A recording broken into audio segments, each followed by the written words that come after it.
Before I select any tools, I'm going to show you where the tools are. So on the left hand side here we've got a drop down menu with icons. So when you click on specific icons such as the select, there's nothing to select at the moment. If I click on line, it says locate start point. If I hold my finger down on the left hand mouse, it exposes a whole submenu of other icons which are different types of lines, so I can scroll along and see them. If I hold my left hand mouse down, it gives me a screen tip telling me what they are. So you can draw tangents, so if you draw two circles you can drag a line, it will draw a line accurately linking the two things. Most of the time for this exercise we're going to be working on fairly basic tools such as the first line tool.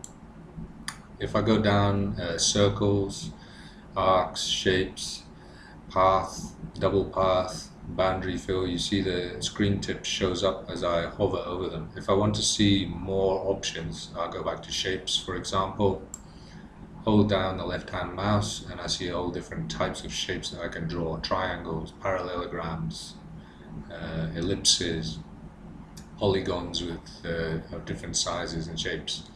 So you can also see, as you start to look at these various tools, there are different ways to draw things, and that depends on what you're drawing and how you're constructing it. If I move further down the page, we've got the text icon. If I hold down on that, I can draw text in different ways. I can insert it as part of a drawing, or put it in a box, or I can actually put the text along a path. Further down we've got other icons. One that we use quite a lot is the transform one. This has a whole range of tools. We've got mirror, we've got rotate, alter the size of a selected object, draw a circular array. In this drawing we're going to be using the mirror tool and the rotate tool for various functions that we need while we're drawing our clock. If I carry on further down the icons, I've got 3D effects. We can do a certain amount of 3D drawing with this CAD software. It's not like a fully 3D CAD software, but it enables you to do what are called wireframe 3D drawings, which are quite nice, especially for maths and other subjects where you want to show the various lines that construct a solid.